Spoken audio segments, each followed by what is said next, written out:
உத்திரம் உத்திர நட்சத்திரம் பார்த்திங்கன்னா ஐயப்பன் பிறந்த நட்சத்திரம்னு சொல்லுவாங்க. ஸோ உத்திரத்தில் இருந்தால் ஊருக்கு ஒதுக்குப்புறத்தில் ஒரு இடம் இருக்கணும், ஊருக்கு வெளியே ஒரு இடமாவது இருக்கணும்னு சொல்லுவாங்க. ஏன்னா இவங்க என்னென்னாக்கா தனக்குள்ளதை பெரும்பாலும் அடுத்தவர்களுக்கு கொடுத்து இவங்க ஒன்றும் இல்லாமல் ஆகிடுவாங்க. ஸோ இப்படி இருக்கக்கூடிய உத்திர நட்சத்திரக்காரருக்கு இந்த காலகட்டம் எப்படி இருக்கும் ஆவணி மாத பலன் பார்த்திங்கன்னா, குறிப்பாக அந்த சிம்மத்தில் இருக்க உத்திரம் நல்லாயிருக்கும். அதை கண்ணியில் இருக்க உத்திர நட்சத்திரக்காரர்கள் இந்த காலத்தில் எதிர்பாராத விரயங்கள் என்பது இருக்குது. அதே போல் என்னென்னாக்கா எதிர்பாராத திடீர் பயணங்களும் இருக்கும். ஸோ அதனால் மேலும் என்னென்னாக்கா தேவையற்ற பிரச்சனையில் சிக்குவது, கண்ணியில் இருக்கிற உத்திர நட்சத்திரக்காரங்க பார்த்திங்கன்னா தேவையற்ற பிரச்சனைகளை சிக்குவதற்கான வாய்ப்புகள்லாம் இருக்குது. ஸோ அதனால் இந்த காலகட்டத்தில் மிகுந்த கண்ணில் விளக்கெண்ணெய் விட்ட மாதிரி இருக்கும். ஏன்னா சுற்றத்தால் நீங்கள் ஏதோ ஒரு விஷயங்களை பேசுவீங்க, இல்லை ஏதோ ஒரு விஷயத்தை கொடுப்பீங்க, அதுவே உங்களுக்கு பிரச்சனையாக வருவதற்கான வாய்ப்புகள் இருக்குது. ஸோ அதனால் இந்த காலகட்ட சூழல்கள் அந்தளவுக்கு சரியில்லை. ஸோ மிகுந்த எச்சரிக்கையாக இருங்க. ஏன்னா இன்னும் 2 மாதத்துக்கு அப்புறமா செவ்வாய் பகவான் துலா ராசிக்கு போனதுக்கப்புறம் உங்கள் வாழ்க்கை சிறப்பாக இருக்கும். ஸோ மிகுந்த கவனத்துடன் இந்த விஷயத்தை கையாளலாம். முடிஞ்சால் நீங்கள் கண்ணியில் இருக்க உத்திர நட்சத்திரக்காரங்க ஏதாவது நீங்கள் முயற்சிகள் எடுத்திங்கன்னா விநாயகருக்கு ஒரு சிதறு தேங்காய் உடைத்து விட்டு எடுத்து பாருங்கள், அந்த காரியம் எல்லாமே சக்ஸஸ் ஆகும். அது இல்லாமல் எடுத்திங்கன்னா இந்த காலத்தில் குறிப்பாக ஜாமீன் கையெழுத்து போடுவதை தவிர்த்துக்கணும். அது இல்லாமல் எடுத்திங்கன்னா சிதறு தேங்காய் விடாமல் முயற்சி எடுக்கக்கூடிய விஷயங்கள் ஒரு அடல்ட்ஸை பிரச்சனையை தாண்டி தான் வெற்றி அடையும். ட்ரை பண்ணி பாருங்கள். நன்றி, வணக்கம். அனைவருக்கும் வணக்கம். நான் உங்கள் மோசஸ், உளவியல் ஜோதிடர், வாஸ்து கன்சல்டன்ட், சென்னையிலேருந்து. என் உயிரான ஈசனை முன்னிறுத்தி எவனார்களாலே அவன்தான் வணங்கி இந்த ஆவணி மாத பலன் இதை நம்ம பார்க்க போகிறோம். ஏன்னா இந்த ஆவணி மாதம் பார்த்திங்கன்னு வச்சுக்கிங்களேன், காலபுருஷ தத்துவத்துக்கு 5ஆம் அதிபதியான சூரிய பகவான் தன் வீட்டிலேயே ஆட்சி பெறுவார். ஸோ அப்போ ஆட்சி பெறும்போது என்னென்னாக்கா இந்த பூர்வ புண்ணியம் என்பது இயற்கையாகவே இந்த காலகட்டத்தில் ரொம்ப செழிப்பாக இருக்கும், வளமாக இருக்கும் அப்படின்னு சொல்லுவாங்க.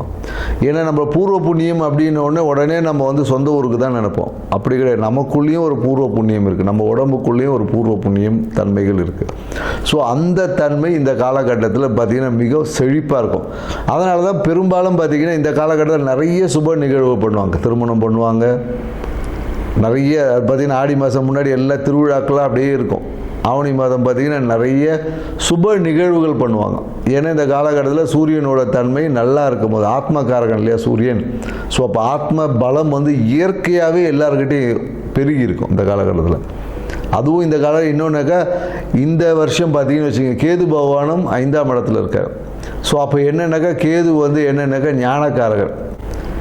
ஏன்னா பொதுவாக பார்த்திங்கன்னா சூரியன் தான் பார்த்திங்கன்னா நம்ம ஆத்மகாரகன் சொல்கிறோம் இல்லையா. ஏன்னா இந்த ஆத்மகாரகன் எந்த ராசியில் வலுவாக இருக்கோ இல்லை பலமாக இருக்கோ அந்த ஜாதகர் பார்த்திங்கன்னா மிகுந்த உச்சத்தில் இருப்பார். ஏன்னா பார்த்திங்கன்னு வச்சுக்கலாம், ஏன்னா ஆத்ம பலம் தான் தேவை. அதுக்காக தான் ஆன்மீகத்தை நம்ம நாடுறோமே. ஏன்னா இன்றைக்கி நிறைய பேர் ஆன்மீகத்தை எதுக்கு போகிறோன்னே தெரில.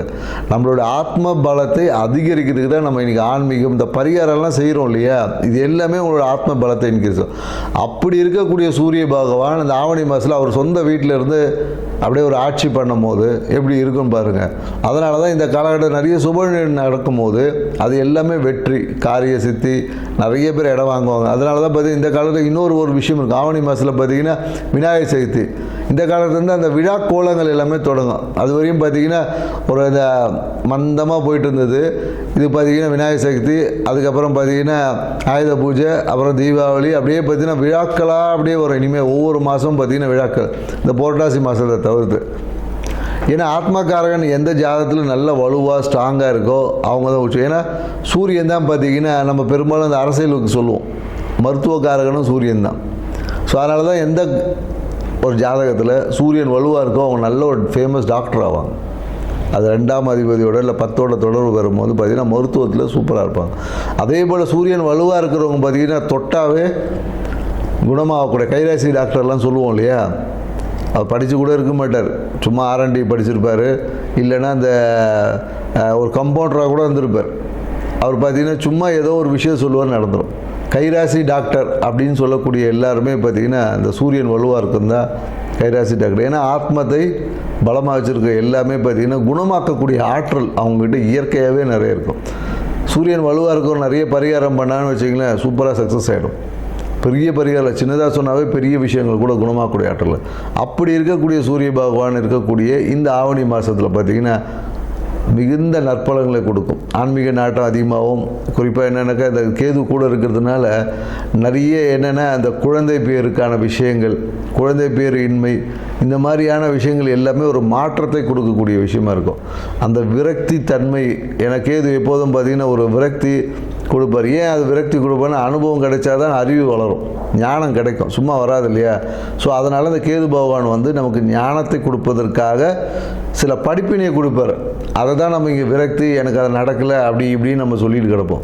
ஸோ இந்த தன்மைகள் உள்ள இந்த ஆவணி மாதத்தில் ஒவ்வொரு ராசிக்கும் என்ன மாதிரியான பலன்கள் கொடுக்க போகுது அப்படின்றத இந்த வீடியோவில் பார்க்க போகிறோம். வாங்க வீடியோக்குள்ளே போகலாம். சிம்ம ராசி பார்த்தீங்கன்னு வச்சுக்கங்களேன், எப்பொழுதும் ஆளுமையும் அதிகார தோரணை கொண்ட சிம்ம ராசிக்காரங்களுக்கு இந்த ஆவணி மாதம் எப்படி இருக்கும்ன்றதான் பார்க்க போகிறோம்.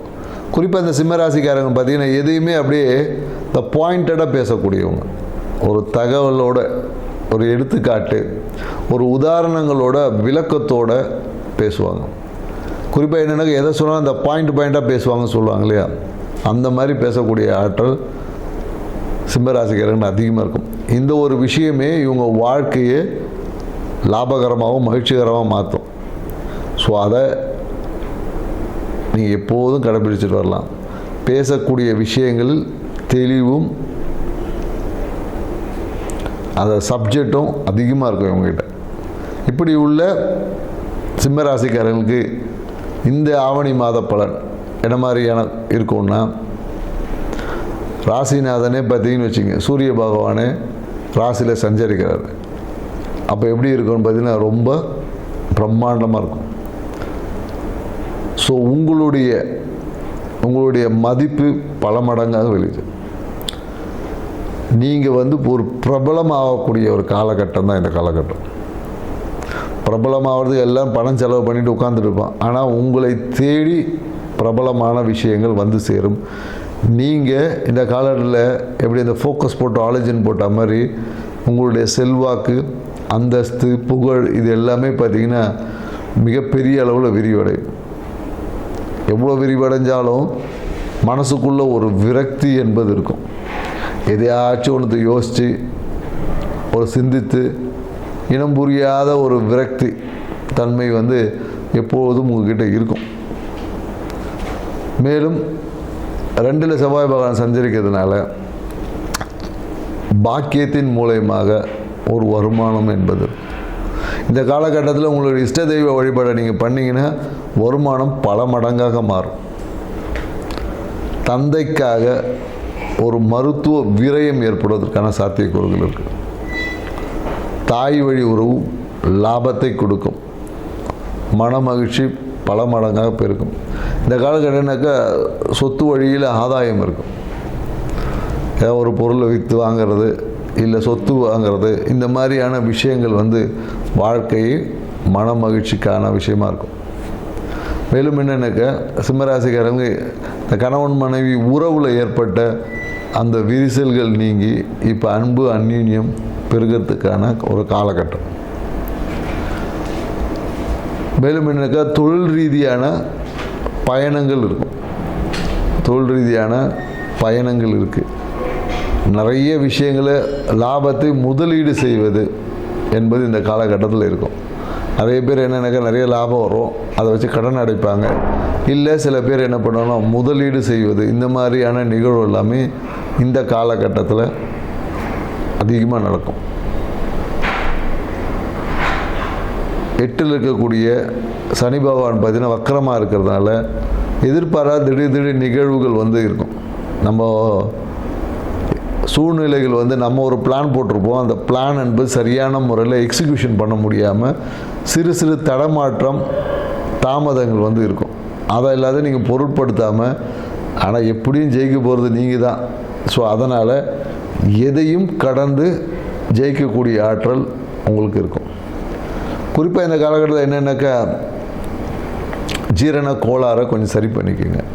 இந்த கணுக்கால் சார்ந்த விஷயத்தில் ஏதாவது சிறு உபாதைகள் வந்து போகும். இந்த ஆவணி மாதத்தை உங்கள் வாழ்க்கையில் சிறப்பான ஆவணி மாதம் மாற்றணும்னா நீங்கள் என்ன செய்யலாம் அப்படின்னு பார்த்தீங்கன்னா, இந்த வெள்ளிக்கிழமையில் மகாலட்சுமி வழிபாடை செஞ்சு, குறிப்பாக இந்த புளி சாதம் இருக்கு இல்லையா, புளி சாதத்தை நீங்கள் தானமாக பண்ணி பாருங்கள். அப்படி இல்லைன்னா தயிர் சாதத்தை நீங்கள் தானமாக பண்ணி பாருங்கள். இந்த ஆவணி மாதம் உங்கள் வாழ்க்கையில் மிகுந்த மகிழ்ச்சிகரமான ஆவணி மாதம் அமையும். செஞ்சு பார்த்து வாழ்க்கையை சிறப்பாக வச்சுங்க. நன்றி, வணக்கம்.